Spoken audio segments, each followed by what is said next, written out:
दोस्तों, आप सभी लोगों का हमारे चैनल पे स्वागत है और आप सभी लोगों को जन्माष्टमी की हार्दिक शुभकामनाएं। भगवान कृष्ण की कृपा आप पर यूं ही बनी रहे। तो आज के इस स्पेशल दिन पे हम भगवान कृष्ण से रिलेटेड एक बहुत ही सुंदर कहानी आपके सामने पेश कर रहे हैं। हम उम्मीद करते हैं आपको ये कहानी पसंद आए। तो दोस्तों, शुरुआत करते हैं। सबसे पहले अगर आप चैनल पे नए हैं तो चैनल को सब्सक्राइब करने के साथ साथ शेयर जरूर कीजिए। चलिए शुरू करते हैं। पार की बात है, जब भगवान कृष्ण अपने दोस्तों के साथ यमुना नदी के किनारे खेल रहे थे, तब भगवान कृष्ण अपने दोस्तों से बोलते हैं, यहाँ की रेत बहुत साफ और मुलायम है, चलो हम यहाँ खेलते हैं, पर हमें पहले कुछ खा लेना चाहिए। उन्होंने अपने बछड़ों को घास चढ़ने के लिए वहाँ छोड़ दिया और सभी भोजन करने के लिए बैठ गए। जब वे मजे से खा और खेल रहे थे, तब उनके बछड़े घास की खोज में घने जंगल में भटक गए।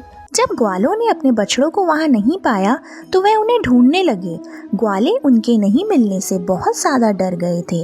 जब वे उनकी खोज के लिए एक दूसरी ओर जाने लगे, तब श्री कृष्ण ने उन्हें रोक लिया और कहा, चिंता मत करो, मैं बछड़ों को वापस लेकर आऊंगा। उन्होंने अपने हाथ में भोजन लिया और बछड़ों की खोज में चले गए। दरअसल ब्रह्मदेव श्री कृष्ण के साथ शरारत करना चाहते थे, इसलिए उन्होंने बछड़ों को एक सुरक्षित स्थान पर छुपा दिया था। श्री कृष्ण बछड़ों को नहीं खोज सके और जब वे यमुना के रतीले किनारे पर वापस आए तो उन्होंने देखा कि ग्वाले भी गायब थी। वे उसी समय समझ गए कि ब्रह्मदेव उनके साथ शरारत कर रहे हैं। तब श्री कृष्ण ने बछड़ों और ग्वालों का रूप धारण कर लिया। उनका ये रूप उन सारे बछड़ों और ग्वालों के समान था जो खो गए थे। ग्वालों की माताएं अपने बच्चों के साथ ज्यादा जुड़ गई थी, क्योंकि श्री कृष्ण ने खुद को उनके बच्चों के रूप में बदल लिया था। गायों ने भी अपने बछड़ों को जरूरत से ज्यादा प्यार दिखाना शुरू कर दिया था। श्री कृष्ण ने ये खेल 1 साल तक खेला। जब 1 साल पूरा होने में 5 या 6 दिन बाकी थे, तब एक दिन बलराम सोचने लगे कि मैंने इससे पहले गायों और बछड़ों के बीच इतना प्यार नहीं देखा कि बछड़े इतने लंबे समय तक उनका दूध पीना नहीं छोड़ते।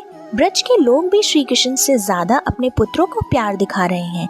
यकीनन ही श्री कृष्ण ने अपनी कोई शक्ति दिखाई है। बलराम ने अपनी आंखें खोली और श्री कृष्ण को सारे बछड़ों, ग्वालों, बांसुरियों, छड़ियों और गहने आदि में पाया। उन्होंने श्री कृष्ण से पूछा, ओ कृष्ण, ये बछड़े और गाय चढ़ने वाले लड़के ना तो देव और ना ही ऋषि हैं, ये सब आपकी तरह दिख रहे हैं, ये कौन सा बड़ा रहस्य है? तब श्री कृष्ण ने बलराम को ब्रह्मदेव के खेल के बारे में बताया। ब्रह्मदेव ब्रज वापस आए तो उन्होंने देखा कि श्री कृष्ण ग्वालों और बछड़ों के साथ वैसे ही खेल रहे थे जैसे 1 साल पहले खेलते थे। उन्होंने सोचा, ये कैसे हो सकता है? मैंने तो सारे ग्वालों और बछड़ों को मंत्रमुग्ध करके छुपा दिया है।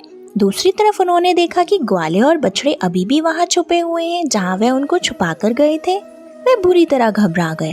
वे अपनी माया के अंदर रखी इन चीजों और वे जो श्री कृष्ण की माया के द्वारा पैदा हुए थे, उनके बीच अंतर नहीं कर पाए। ब्रह्मदेव श्री कृष्ण को धोखा देना चाहते थे, पर श्री कृष्ण ने उन्हें ही धोखे में डाल लिया। फिर उन्होंने देखा कि श्री कृष्ण उन सारे ग्वालों और बछड़ों में दिख रहे हैं। अब वे उन सबको देख सकते थे कि वे सभी नीलवर्ण के पीले रेशमी पोशाक पहने हुए थे। उन सबके 4 हाथ थे और उसमें दिव्य अस्त्र शस्त्र थे।